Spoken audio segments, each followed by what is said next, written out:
थी। आप हैं मेरे साथ में एक बेहतरीन टाइटल पर डिस्कशन करने के लिए। और डिस्कशन क्यों जरूरी है मैं आपको पहले ही बता दूं, क्योंकि इस विषय के ऊपर बहुत सारी बातें आपको जानने को मिलेंगी और विशेष रूप से वो विद्यार्थी जो किसी प्रतियोगी परीक्षा की तैयारी कर रहे हैं ना, वो इस सेशन को बहुत ध्यान से सुनिएगा।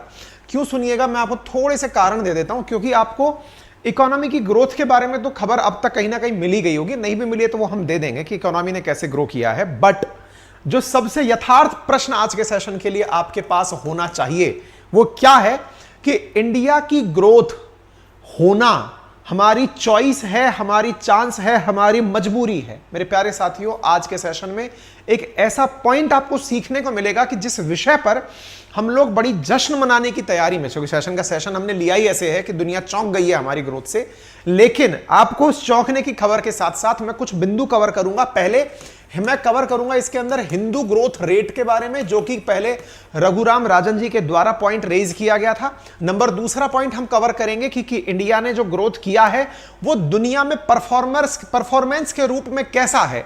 तो हम आपको पिछले 3 साल जो कोरोना से पहले थे और कोरोना के बाद के 3-3 सालों का कंपैरिजन बताएंगे कि इंडिया ने किस प्रकार से ग्रोथ करके सरप्राइज किया है।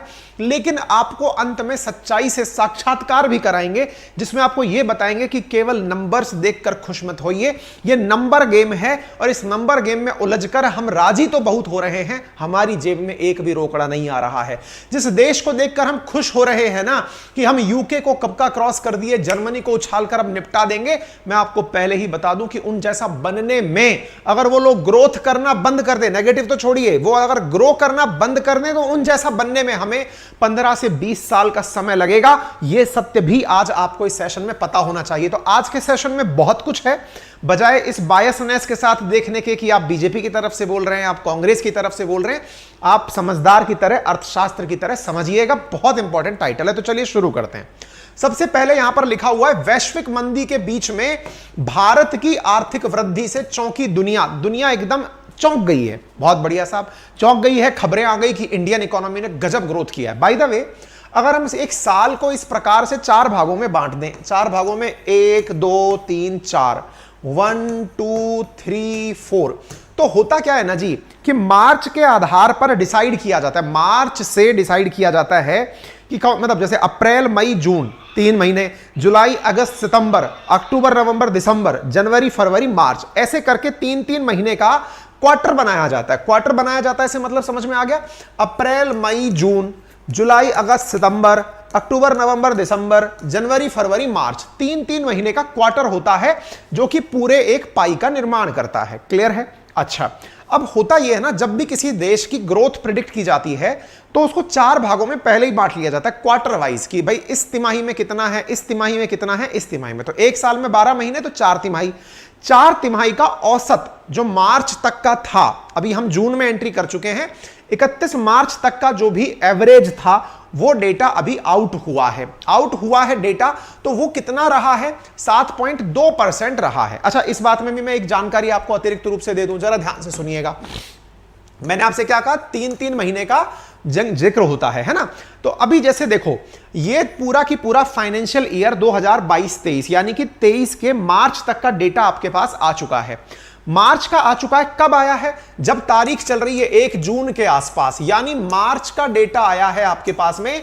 पूरा अप्रैल निकल गया, मई निकल गया, तब जाके जून में आया है। किसने दिया है? मिनिस्ट्री ऑफ स्टैटिस्टिक्स, जो हमारी सांख्यिकी मंत्रालय है, उसके द्वारा डेटा दिया गया पूरे साल का। ये आप ऐसे समझिए, जैसे आप लोग अगर किसी भी उसमें परीक्षा में हो तो आपको परीक्षा में होने पर आपके साथ में वो होता है ना, सेमेस्टर सिस्टम होता है कि भाई 6 महीने का रिजल्ट ये था, अगले 6 महीने का रिजल्ट ये था, फिर ओवरऑल आपकी परसेंटेज डिक्लेयर की जाती है। वैसे ही इकोनॉमी में क्वार्टर के हिसाब से सब मिलाकर एक बार में साल का रिजल्ट निकाला गया है ना। अपने सेमेस्टर होते हैं, ऐसे यहां ट्राइमेस्टर होते हैं, और उसके आधार पर यहां पर क्वार्टरली पेमेंट को एक साथ जोड़ करके कि देश ने इस तरह से ग्रोथ किया है। और आसान भाषा में यह कहूं कि किसकी ग्रोथ को देखा जा रहा है, तो जीडीपी की ग्रोथ को देखा जा रहा है। जीडीपी है क्या?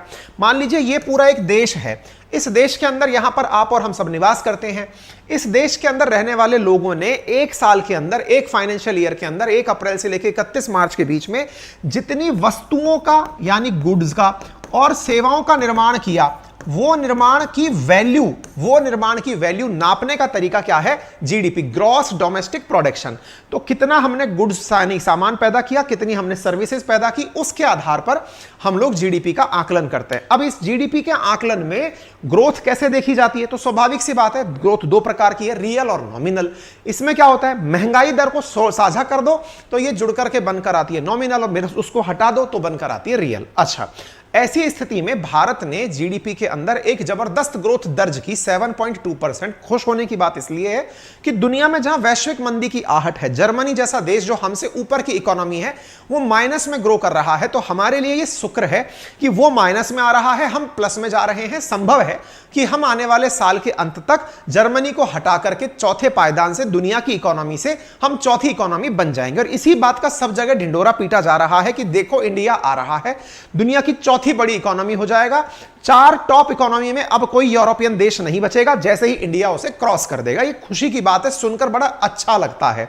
इस अच्छे लगे हुए तर्क में ये तथ्य जो आप देखते हैं ये निश्चित ही असर डालते हैं। अच्छा, ये तो पहली आपने खबर सुन ली। तो खबर क्या है? साल भर के 4 क्वार्टर का डेटा अब जाकर आया है, लेकिन हर क्वार्टर का यही हाल है। मान लीजिए कि मार्च का जून में डेटा आया है, तो मार्च में किसका आया होगा? तो जो अक्टूबर, नवंबर, दिसंबर का डेटा था ना, वो मार्च में आया होगा। अच्छा, मार्च में जब वो आया था तब एक चीज बड़ी वायरल हुई थी। क्या? रघुराम राजन जी के द्वारा इंटरव्यू दिया गया था। किनको दिया गया था? राहुल गांधी जी को। आपस में बैठकर राहुल गांधी जी जब भारत जोड़ो यात्रा पर थे तब एक इंटेलेक्चुअल संवाद हुआ था। रघुराम राजन जी जो पूर्व आरबीआई गवर्नर हैं, अमेरिकी यूनिवर्सिटी में प्रोफेसर हैं फिलहाल, तो वो बढ़िया से एक इंटरव्यू देते हैं और उस इंटरव्यू में कहते हैं कि देखा इंडिया की जो ग्रोथ रेट है, क्योंकि उन्होंने कमेंट किस बात पर किया था? इंडिया की क्वार्टरली ग्रोथ पर। क्वार्टरली मतलब एक साल के अंदर 4 क्वार्टर अगर हैं, उनमें से एक क्वार्टर को देखकर, क्योंकि उसकी ग्रोथ रेट रही थी हमारी उस क्वार्टर की 4.4%, उस पर उन्होंने देखकर कहा कि इंडिया की ग्रोथ तो हिंदू ग्रोथ रेट के अराउंड है, जो कि डेंजरस है। डेंजरस मतलब जिस दर से आबादी बढ़ती है उस दर से इनकी इकोनॉमी बढ़ रही है, तो मतलब कुछ भी नहीं हो रहा है। ठीक है साहब। अब चूंकि ये आंकड़ों ने सारी चीजें पलट दी हैं, पलटते ही क्या हुआ कि दिसंबर के बाद जनवरी, फरवरी, मार्च, इन 3 का जो रिजल्ट रहा वो जो प्रिडिक्टेड था उससे ऊपर निकल कर आ गया। ओवरऑल की वैल्यू 7.2% आ गई। इससे अचानक मार्केट में राजनीति आ गई। राजनीति किस बात की आई? कि रघुराम राजन ने देश को डिमोरलाइज करने का काम किया था। साल भर के आंकड़े उठाकर देख लो, रघुराम राजन गलत थे। रघुराम राजन ने अर्थशास्त्र के नाम पर जो ज्ञान दिया था वो केवल एक एजेंडा था, एक प्रोपेगेंडा था और कुछ नहीं था। इस बात की व्याख्या आपको और हो जाएगी। तभी तो आप यहां देखते हैं कि बीजेपी जो है वो इस समय रघुराम राजन, क्योंकि रघुराम राजन कांग्रेस के टाइम पर गवर्नर रहे थे, आरबीआई गवर्नर, और वही राहुल गांधी जी को ज्ञान दे रहे थे बैठ करके मीटिंग में। तो यहां पर उनको बीजेपी ने बढ़िया से स्लैम किया, निंदा कर दी कि देखिए आप लोगों की जो एक्सपर्ट एडवाइस थी वो कुछ काम की नहीं थी, फर्जी निकली आपकी एडवाइस। क्योंकि 5 मार्च 2023 में फिर से याद दिला दूं, जो अक्टूबर, नवंबर, दिसंबर का जो महीना होता है ना, उन 3 महीनों का जो क्वार्टरली रिजल्ट था वो इनके समय आया था। कितना आया था? 4.4% के अराउंड आया था। तो इन्होंने क्या कहा था उस समय पर? इन्होंने कहा था कि इंडिया की ग्रोथ रेट बिल्कुल हिंदू ग्रोथ रेट के आसपास है, that is dangerously close to Hindu growth rate. India जब 1991 से पहले जब एलपीजी रिफॉर्म नहीं आए थे तो इसी रेट पर आसपास इंडिया की जनसंख्या ग्रो करती थी और इसी पर हम लोग इकोनॉमी में ग्रो करते थे। तो इसको हिंदू ग्रोथ रेट के नाम से बोला गया था एक दिल्ली के प्रोफेसर के द्वारा। एनीवे, तो फिलहाल के लिए रघुराम राजन जी ट्रोल हो गए। अब बड़ा सवाल यह बचता है, रघुराम राजन जी को ट्रोल करने से हम सब खुश हो गए, हमें मनोरंजन मिल गया? नहीं मिला। क्यों नहीं मिला? अब आपको मैं एक सच्चाई का साक्षात्कार कराता हूं। और अगर आपको यह आर्टिकल पढ़ना है तो इंडियन एक्सप्रेस ने एक बेहतरीन आर्टिकल दिया है, उसकी व्याख्या भी मैं करूंगा। उसमें उन्होंने ये व्याख्या दी है कि why India has no choice but to grow faster than other countries. हम जिस बात की खुशी मना रहे हैं कि बधाई हो, इंडिया आगे निकल गया, इस खुशी को सेलिब्रेट मत करो। क्यों मत करो? हमारे पास कोई चॉइस नहीं है, कोई विकल्प नहीं है। जैसे किसी के पास होता है, बहुत बढ़िया, बहुत बढ़िया, अच्छा किया बेटा तुमने, अगली बार मान लीजिए फेल हो गए, कोई बात नहीं बेटा, तुमने कल बहुत अच्छा किया था। इंडिया के पास कोई चॉइस ही नहीं है, नन अदर देन इट, कि हम ग्रो करें। अब आप पूछेंगे सर ऐसी भी क्या हम आईसीयू की स्थिति में हैं क्या? जी हां, आज के सेशन में आपको यह पता चलेगा कि आप कितनी बड़ी आईसीयू में एडमिट हैं और आपको किस रेट पर ग्रो करना पड़ेगा, तब जाकर के अगर देश 15% की रेट पर ग्रो करे ना, कितनी पे? 15% की रेट पर ग्रो करे, अभी हम 7.2 पर ग्रो कर रहे हैं, 15% की रेट पर ग्रो करे और बाकी देश ग्रो करना बंद कर दें, तो भी हमें यूके जैसा बनने में 21 साल लग जाएंगे। अभी एक्सप्लेनिंग पढ़ाऊंगा मैं आपको। 15 से 20 साल तो आपको किसी भी डेवलप इकोनॉमी को पढ़ने में पहुंचने में लगेंगे। तभी तो मोदी जी ने कहा ना 25 साल में विकसित भारत का लक्ष्य देखते हैं हम। क्यों? क्योंकि वो देश ऑलरेडी डेवलप्ड है, इंडिया ने तभी 25 साल का टेन्योर देखा है ना। तो इन खुशियों को मनाइए, लेकिन इस सतर्कता के साथ कि आपको पता रहे कि सच्चाई क्या है। तो चलिए थोड़ा आगे लेकर चलते हैं। देखो बेटा, तो इसके अंदर हम आपके साथ क्या ले रहे हैं, इकोनॉमी के अंदर आपको थोड़ी सी जानकारी दे देते हैं। इंडिया ने बढ़िया ग्रो किया है, अच्छी बात है, प्रधानमंत्री ने इसकी बधाई बुधाई दे दी, बहुत अच्छा हुआ। फिस्कल क्वार्टर साल के अंदर 4 होते हैं, 1 2 3 4, ये मैंने आपको बता दिए। इंडिया ने जो ग्रो किया है वो आपके सामने पीक्स के माध्यम से है। 4 क्वार्टर जो हुए, अप्रैल मई जून, जुलाई अगस्त सितंबर, अक्टूबर नवंबर दिसंबर, जनवरी फरवरी मार्च, 6.1% का जो चौथा क्वार्टर रहा, उसकी वजह से साल भर का, साल कौन सा, 2022-23 जो हमारा फाइनेंशियल ईयर है, इन चारों क्वार्टर का मिलकर के जो इकोनॉमिक ग्रोथ निकल कर आया वो बनकर आया 7.2। कैसे निकाला? इन चारों का औसत निकाल लिया, 1 2 3 4, चारों का एवरेज निकाल लिया, दैट इज 7.2%। इंडिया इस रेट पर ग्रो किया है, ठीक है ना। यहां तक तो कोई दिक्कत नहीं होगी, इंडिया ने इसी बात की खुशी मनाई है। और बाय द वे, जिस बात पर रघुराम राजन जी को ट्रोल किया जा रहा है वो क्या था, उन्होंने क्वार्टरली ग्रोथ को देख करके कहा था, क्योंकि देखिए दिसंबर तक का डेटा था, मार्च में रिलीज हुआ था, उसको देख करके उन्होंने कहा था कि इंडिया जो है वो डेंजरसली हिंदू ग्रोथ रेट के आसपास चल रहा है। ये आज खुशी किस बात की मनाई जा रही है, चौथे क्वार्टर का भी परिणाम आ गया, साल भर का कंबाइंड परिणाम आया, इंडिया ग्रो करके 7.2 पर पहुंच गया। जश्न मनाया जा रहा है कि देख लो इंडिया बच गया। फर्स्ट क्वार्टर में हमने जबरदस्त किया था, इसलिए हमारा एवरेज अच्छा निकल करके आया है। आपने एक सेमेस्टर में अच्छा कर दिया था, आपके रिजल्ट सुधर करके आ गए हैं, ठीक है साहब। अच्छा, बीते 5 सालों की अगर ग्रोथ देखें तो हमने कोरोना काल में तो एकदम डुबकी लगाई थी, उसके बाद हम ऊपर उठ करके आने शुरू हुए थे। मेरे प्यारे साथियों, 3 साल यूं चल दिया जाए और 3 साल यूं चल दिया जाए, अगर हम 3-3 साल के प्री कोरोना और पोस्ट कोरोना ऑब्जर्वेशन ले लें, तो ऐसी स्थिति में जो औसत निकल कर आता है ना दुनिया के देशों का, उसमें इंडिया सेकंड बेस्ट परफॉर्मर है। दुनिया में इंडिया सेकंड बेस्ट परफॉर्मर है। कोरोना से पहले 3 साल और कोरोना के बाद के 3 साल, इनका औसत निकाल लिया जाए कि इंडिया की ग्रोथ रेट कैसी रही, वो हम दिखाएंगे। लेकिन उससे पहले चौथे क्वार्टर के बारे में जान लीजिए मेरे प्यारे साथियों। चौथे क्वार्टर के अंदर हम लोगों ने जो ग्रो किया है 2022 की तुलना में, सबसे अच्छा ग्रो किया है हमने एग्रीकल्चर सेक्टर में। पहले हम 2022 में इसी क्वार्टर में 4.1% पर ग्रो किए थे, इस बार हमने कृषि के क्षेत्र में 5.5% के हिसाब से ग्रो किया है। कौन से में? जनवरी फरवरी मार्च वाले क्वार्टर के अंदर। 2.3% के हिसाब से माइनिंग में थे हम 2022 में, इस बार 4.3% से हमने ग्रो किया है। फिर से मैं बता दूं, एक साल के अंदर 4 क्वार्टर में जो 3 महीने जनवरी फरवरी मार्च, उसका ऑब्जर्वेशन निकलने से जो रिजल्ट आया, ओवरऑल रिजल्ट सुधर गया। लेकिन हम 4.4 की तुलना में 6.1 तक कैसे पहुंचे, तो इन सेक्टर्स ने ग्रोथ दिखाई है। जैसे मैन्युफैक्चरिंग सेक्टर तो बहुत ही जबरदस्त तरीके से 2022 की तुलना में 2023 में बूम किया है। ऐसे ही इलेक्ट्रिसिटी सेक्टर ने 2.2% से ग्रो किया है। कंस्ट्रक्शन ने भी जबरदस्त ग्रोथ दिखाई है, साथ में रियल एस्टेट फाइनेंशियल सेक्टर ने ग्रोथ दिखाई है, और ट्रेड ट्रांसपोर्ट और होटल सेक्टर ने ग्रोथ दिखाई है, जिनकी वजह से हम ऊपर उठे हैं। तो हमारा जो सर्विस सेक्टर है ना, उसने भी बड़ी रोल प्ले की है चौथे क्वार्टर के अंदर हमें 6.1% की ग्रोथ तक पहुंचाने के अंदर, ठीक है।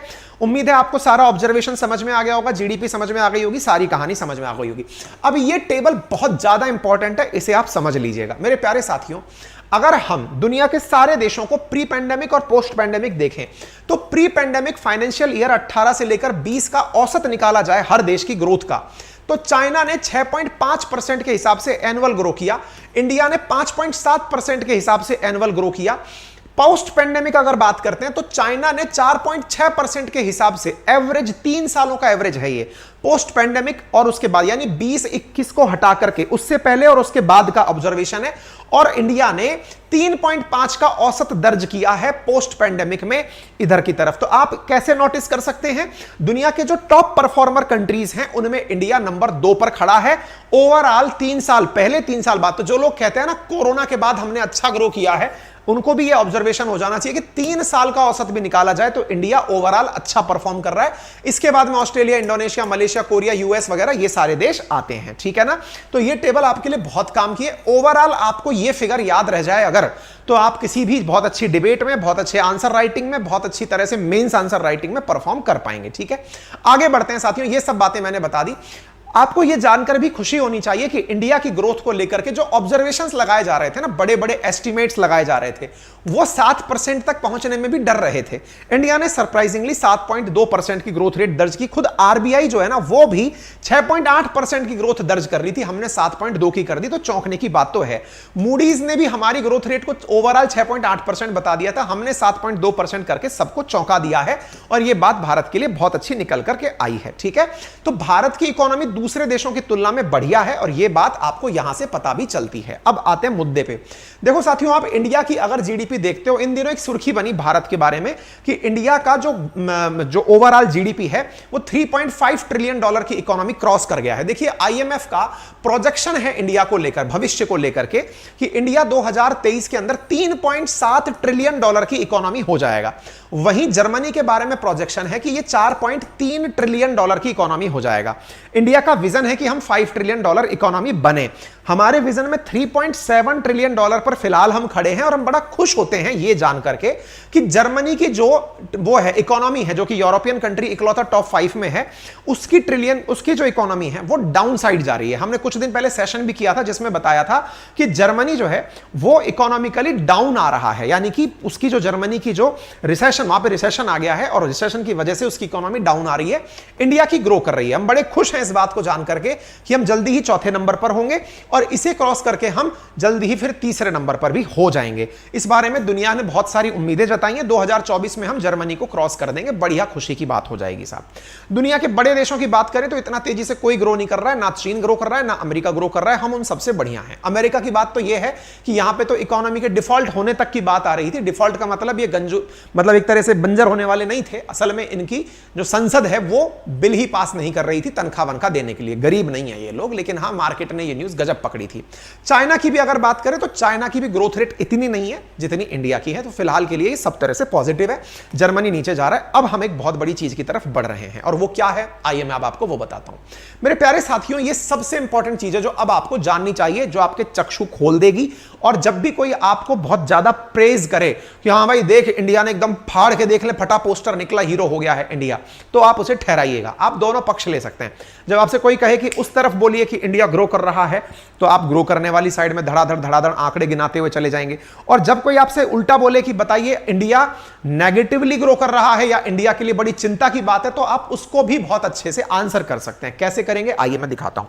देखो साथियों, आपके सामने एक टेबल दिखाई गई है। किस चीज के बारे में है ये?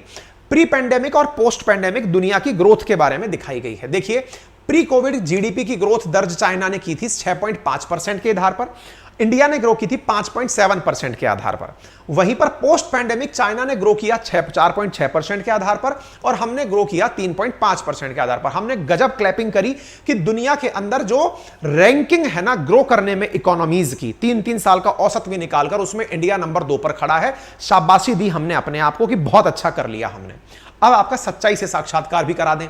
मेरे प्यारे साथियों, जितनी आबादी अपने देश में रहती है, जिसने हाल ही में चीन को पीछे छोड़ दिया, सरकार तो इस चक्कर में जनगणना नहीं करा रही है। पता चले कि हमको बहुत सारी स्कीमें लॉन्च करनी पड़ जाए, लोगों के ध्यान रखने के लिए पता नहीं क्या क्या करना पड़ जाए। पुराने डेटा से, 2011 के डेटा से काम चला लेते हैं, क्योंकि 21 का डेटा आ गया तो बहुत सारी योजनाएं निकालनी पड़ेंगी, हालत खराब हो जाएगी। ऐसी स्थिति में 2011 के डाटा पे टिके हुए हैं हम, आगे नहीं बढ़ रहे हैं। चलिए खैर कोई नहीं, लेकिन डेटा तो डेटा है। दुनिया की इकोनॉमी सबके सामने आती है, जनसंख्या सबके सामने आती है। तो चाइना में प्रति व्यक्ति आय $13,700 है। प्रति व्यक्ति आय कितनी है जनाब? $13,700। हम जो ये विशालकाय आबादी लिए बैठे हैं ना, इसकी आय है $2,600।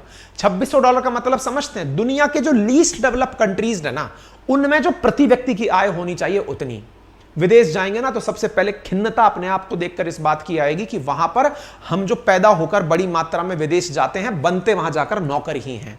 सर्वेंट अगर वहां ढूंढने हैं, चाहे आप विदेश में कहीं जाइए, आप कहें नहीं नहीं सर, बड़े लोग जाकर के वहां बढ़िया 5 स्टार होटल में रहते हैं। जनाब, वो देश में 10% भी नहीं है। 90% जो हमारे देश की सच्चाई है ना, वो उनकी है जो हम नौकर हैं, वो सर्विस सेक्टर बोल के जिसको इज्जत पाते हैं। हम लोग इस हालत में हैं कि हम $2,600 प्रति वर्ष की कमाई है, प्रति व्यक्ति इनकम है हमारी।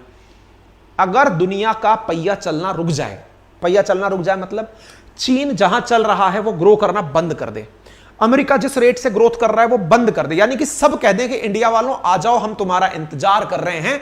तुम्हारे देश के नागरिकों ने नंबर्स देखकर तो खुशी मना ली, लेकिन रियल खुशी दिलाने के लिए उनके पास भी, उनकी जेब में भी उतना पैसा हो जितना हमारे है, तो हम रुक रहे हैं, तुम आ जाओ, हम तुम्हारा वेट कर रहे हैं, आ जाओ करके। अगर कोई हमसे यह भी कह देना तो आपको यह आंकड़ा देखकर सरप्राइज कर देगा। इंडिया अगर 15% की रेट से ग्रो करे, कितने से? 15% की रेट से अगर ग्रो करे, अभी कितने से कर रहे हैं? 7.2। अगर हम डबल भी हो जाएं और 15% की रेट से ग्रो करें, तो चाइना का जो एक आदमी जीवन जीता है ना, जिस तरह की कमाई करता है, उस जैसा बनने में 12 साल लग जाएंगे। बड़े राजी होते हैं ना। हम लोगों को क्या नंबर्स के साथ बेवकूफ बनाया जाता है। वी आर इमोशनली फूल्स। हमें मोटिवेट कैसे किया जाता है? देखा इंडिया निकल गया। कौन निकल गया भाई? हैं? मेरे घर में तो कल भी साइकिल थी, आज भी साइकिल है यार। मेरे घर में तो जो खर्चा पहले हो रहा था वो आज भी है। मैं कहां से आगे निकल गया? मुझे बता दीजिए। निकल ही नहीं पा रहे हैं। क्या हो क्या गया है हमें बताइए ना। हम खुश हो रहे हैं ना, बहुत बढ़िया बात है। सर आप बड़े नेगेटिव विचारधारा के आदमी हैं, आपको दिख नहीं रहा इंडिया ने ग्रो किया है? प्रभु किया है, मजबूरी है, खुशी नहीं। मजबूरी है, और ये ग्रोथ रेट पर नहीं, 15% पहुंचिए तब जाकर खुश होइएगा। ये तो वो वाली बात हो गई कि सर बोले हाँ हम एग्जाम में बैठे थे सर, स्टेट पीसीएस जो आप आरएएस का एग्जाम शुरू कर रहे हैं ना, हम उसमें बैठे थे, हम सर प्रीलिम्स में नंबर ले आए। हमने कहा भाई क्वालिफाई कितने पे होता है ये बताओ पहले। सर 50% तो चाहिएगा। हमने कहा लाए हो क्या? सर नहीं हमारे सर 90 नंबर आ गए। अबे हमने कहा सेलेक्ट होने के लिए 100 नंबर से ऊपर चाहिए, तुम सिलेक्शन की रेंज में भी नहीं हो अभी यार। सिलेक्शन की रेंज में तुम्हारी किस बात की खुशी मनाएं? ये तो वो बात है, हम परीक्षा में बैठे थे, हम क्वालिफाई कर गए सर। अरे बैठोगे तो नंबर आएंगे यार। क्या ये होता है ना, जैसे यूपीएससी का वगैरह का सब एग्जाम देकर लोग आते हैं, मार्केट में आते हैं, तो वो क्या बोलते हैं? सबसे पहला डायलॉग होता है, अरे यार ये तो हम पढ़े नहीं थे भाई साहब, बिना पढ़े 90 नंबर आ रहे हैं हमारे 200 में से। 90 का आंकड़ा छू गए हम। पढ़ लिए होते तो निकाल दिए होते पेपर। कई भाई बंधु मिलेंगे आपको ऐसे जिनका एटीट्यूड होगा, पढ़ लिए होते ना जाने क्या उखाड़ दिए होते। इंडिया वैसा बिहेव करता है। अरे प्रभु आप ग्रो करने बैठे हैं, दुनिया सब काम कर रही है, आबादी बढ़ रही है ना, आप महंगाई की दर पर भी बढ़ाएंगे इतना % तो ग्रो हम वैसे ही कर जाएंगे। लेकिन मुसीबत ये नहीं है, मुसीबत ये है कि हम ग्रो कर रहे हैं, लेकिन करना कितने पे? 15। हम पास कब होंगे? 15% पे ग्रो करें, तब जाकर के हमें चीन जैसा बनने में 12 साल लगेंगे। फिर औरों के बारे में बात कर लीजिए, ऑस्ट्रेलिया जैसा बनने में 23 साल लगेंगे। ऑस्ट्रेलिया का प्रति व्यक्ति जो पैसा कमाता है ना जी, वैसा 2046 में जाकर बनिएगा है। और जिनसे आप खुशी ले रहे हैं, यूके के बारे में बात कर रहे हैं जी, यूके के बारे में खुश हो रहे हैं ना बढ़िया से। यूके हमसे पीछे चला गया, जिन्होंने हम पर राज किया था वो हमसे पीछे चले गए। अरे भाई वो बुद्धिजीवी हैं, हमको नंबर बता करके बेवकूफ बनाया जा रहा है। हम उन जैसा बनने में 21 साल लेंगे उनके प्रति व्यक्ति की, यानी कि वहां पर जो काम कर रहा नौकर भी है ना, वो हमसे 21 साल आगे है। 21 साल बाद अगर हम, और 21 तो तब छोड़िए ना जी, आप 15% पर ग्रो करिएगा तब ना। अभी तो आप 7% पर ग्रो कर रहे हैं, इसका मतलब डबल कर दीजिए। 42 साल बाद जाकर आप बनेंगे, तो आप थर्ड वर्ल्ड नहीं है तो क्या बनेंगे? लेबर ही बनिएगा और क्या बनिएगा। इसीलिए तो इंडिया के लोग जा जाके विदेश में नौकरी करने जा रहे हैं। जो आप ब्रेन ड्रेन सुनते हैं ना कि आईआईटी आईआईएम से पढ़कर बच्चा बाहर चला गया, अरे चलो वो तो ठीक है, फिर भी ढंग की नौकरी पाएगा, सुंदर पिचाई सत्या नडेला बनेगा। बाकी का क्या करिएगा? दुबई में जाकर पराती उठाएगा भाई, वो होटल में जाके बैरा बनेगा, कांच साफ करेगा, और हम क्या कह के खुश होंगे? देखा कितना विदेशी पैसा हमारे पास आया, कितना फॉरेक्स आया है हमारे पास। फॉरेक्स नहीं आया भाई, रेमिटेंस नहीं आया आपके पास। असल में आपके कर्मचारी नौकरी करने गए। आज एक खबर है जिसको हम कवर करना चाह रहे थे, पर हमको फिर फ्रस्ट्रेशन हो गई, क्योंकि थोड़ा सा इकोनॉमी की समझ है तो हम सोचते हैं कि थोड़ा समझा दें आप लोगों को। इजराइल बोल रहा है कि हम फिलिस्तीनियों को नौकरी से निकालकर इंडियंस को नौकरी देंगे। अरे नौकरी नहीं, उसको सर्वेंट बोलते हैं। सर्वेंट, श्रमिक बनाएंगे आप। श्रमिक बनाइएगा तो खोलिएगा, हमारे रास्ते आ जाएंगे। हमारे श्रमिक ही हैं जी, और क्या करें? हमको बनना है ना जी। हमको ये नंबर दिखाई नहीं देता है। ये टेबल फोटो खींच लीजिएगा इस टेबल की ना, ये हम नहीं दे रहे हैं। ये टेबल इंडियन एक्सप्रेस में छपी है, जाकर के ढूंढ लीजिएगा, वहां से जाकर के आपको समझ में आएगा। सच्चाई क्या है वो क्लियर करनी हो तो ये जाकर इंडियन एक्सप्रेस की टेबल खोज लीजिएगा।